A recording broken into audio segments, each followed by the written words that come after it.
할렐루야. 우리 다 함께 성경 암송하심으로 새벽 기도회를 시작하겠습니다. 너희는 사도들과 선지자들의 터 위에 세우심을 입은 자라. 그리스도 예수께서 친히 모퉁이 돌이 되셨느니라. 그의 안에서 건물마다 서로 연결하여 주 안에서 성전이 되어가고 너희도 성령 안에서 하나님이 거하실 처소가 되기 위하여 그리스도 예수 안에서 함께 지어져 가느니라. 아멘. 하나님 말씀은 잠언 25장 1절로 14절의 말씀입니다.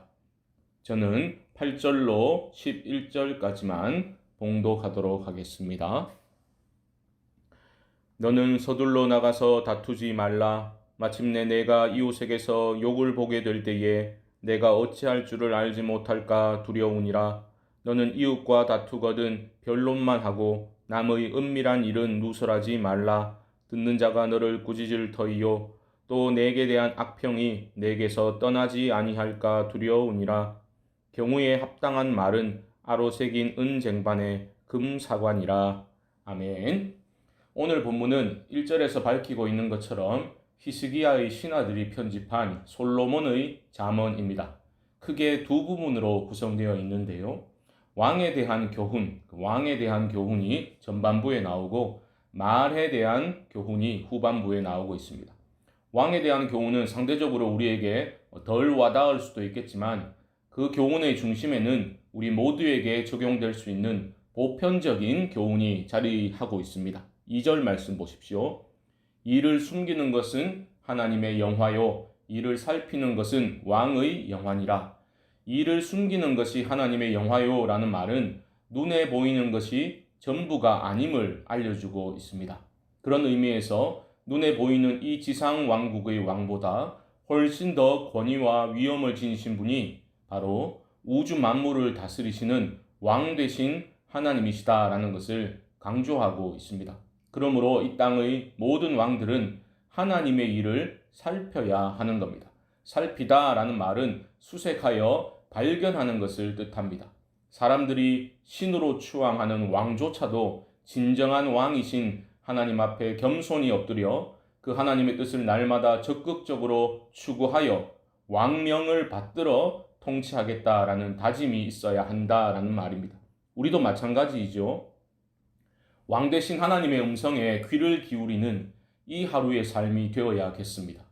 적극적으로 하나님의 뜻을 구하고 말씀을 그냥 습관적으로 그냥 읽는 것이 아니라 겸손히 집중하여 말씀이 내 마음에 새겨지도록 그리하여 오늘 이 하루의 삶을 힘있게 그 말씀이 이끌어 주시도록 말씀을 묵상하고 살필 때에 하나님께서 영화로운 삶으로 이끌어 주실 겁니다. 이런 겸손함을 잃어버리고 왕 앞에서 자신을 높이는 어리석은 신하들도 존재합니다. 그런 불순물을 제거하라 솔로몬은 권면하고 있습니다. 5절입니다. 왕 앞에서 악한 자를 제하라. 그리하면 그의 왕위가 의로 말미암아 견고히 서리라. 악한 자는 누구이겠습니까? 이어지는 6절 이하의 말씀을 보면 악한 자는 왕 앞에서 스스로 높이는 사람입니다. 여러분, 교회가 건강하게 바로 세워져 가기 위해서는 지도자들이 대접받기를 원하는 그런 욕망을 버려야 합니다. 섬김의 왕으로 오신 주님의 정신이 교회 공동체를 강력히 지배해야 합니다. 이게 참 어렵습니다. 지도자들은 어느 곳을 가든지 자기 존재감을 드러내고 싶어 합니다. 설령 사람들이 그렇게 높여주더라도 늘 교만해지지 않도록 자신을 점검하고 낮추어 겸손한 태도를 유지하도록 우리는 노력해야 합니다. 보십시오. 이런 겸손과 절제는 주님과의 교제가 이어져야 유지될 수 있습니다. 내 주님께서 만왕의 왕 내 구주께서 당하신 그 고초와 섬김과 희생을 기억하며 그런 삶을 따라 살고자 하는 마음이 희미해지게 되면 우리는 교만한 마음이 생기고 대접받고자 하고 높아지고자 하는 욕망이 우리 마음을 지배하게 되는 겁니다. 교회를 열심히 나온다고 저절로 겸손해지지 않습니다. 예수님의 제자들을 생각해 보십시오. 그들은 예수님과 함께 생활하며 가까이서 주님을 보았지요. 하지만 주님께서 십자가 고난과 죽음을 예고하셨을 때 그들은 무엇을 했습니까? 누가 크냐? 제자들은 누가 크냐? 그 와중에 누가 큰가의 문제로 다투었다라고 복음서는 우리에게 그 인간의 추악함의 본성을 가감없이 전해주고 있습니다. 사랑하는 성도 여러분, 오늘 하루도 주님이 왕이십니다. 나의 왕이십니다.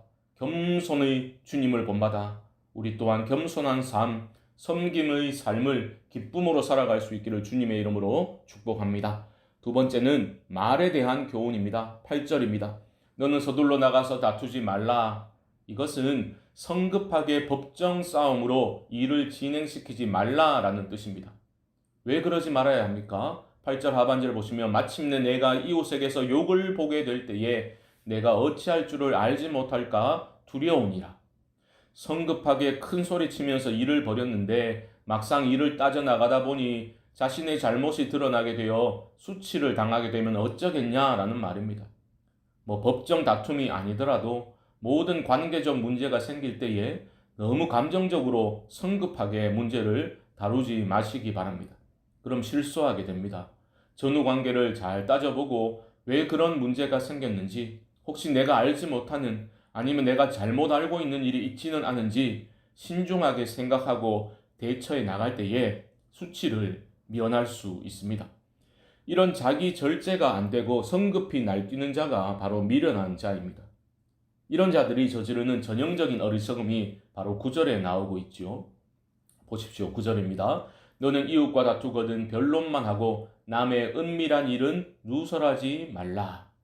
그 사안만 잘 따져보고 자신이 할 말, 방어할 것을 하면 되는 것인데 온갖 불필요한 말들을 끄집어내고 과장해서 누설하고 다니는 자들이 있다라는 겁니다. 이런 어리석은 자들의 결말은 수치와 모욕뿐입니다. 10절입니다. 듣는 자가 너를 꾸짖을 터이요 또 네게 대한 악평이 네게서 떠나지 아니할까 두려우니라. 흥분해서 떠들고 다니면 사람들은 그 말이 옳거나 듣기 좋아서 그냥 듣고 있는 게 아닙니다. 결국은 시간이 더디더라도 진실은 드러나게 되는 법이고 여러 날조된 비난의 말들을 흘리며 자기 동조자를 끌어모으는 비열한 행동을 하는 자들은 그 입의 열매대로 먹게 될 것임을 우리는 기억하며 혀를 절제하는 삶을 살아야 합니다. 이런 어리석은 자와는 달리 주님과 동행하는 지혜를 소유한 우리들은 어떤 말을 해야 합니까? 11절입니다. 경우에 합당한 말은 아로새긴 은쟁반의 금사관이라. 금사과라고 하니까 솔깃해지십니까? 이왕이면 큼직한 부사면 좋겠다. 흥미로운 은유이지요. 여기서 경우에 합당한 말이라는 것은 문자적으로 상황에 맞게 말해진 말이라는 뜻입니다. 이것은 말하는 내용뿐 아니라 전달하는 방식의 중요성을 또한 강조하고 있는 것이죠. 옳은 말이 금사과가 아닙니다. 옳은 말이 다 사람을 살리지 않습니다. 욥의 친구들이 했던 말들 대부분은 성경에 근거한 옳은 말이었지만 욥을 절망의 수렁으로 밀어넣어 버리는 그런 말이었지 않습니까? 죽이는 말이었습니다. 적당한 때를 기다릴 수 있어야 하고 적절하게 상대방의 마음을 헤아리며 온유한 표현으로 조언을 해야 하는 겁니다.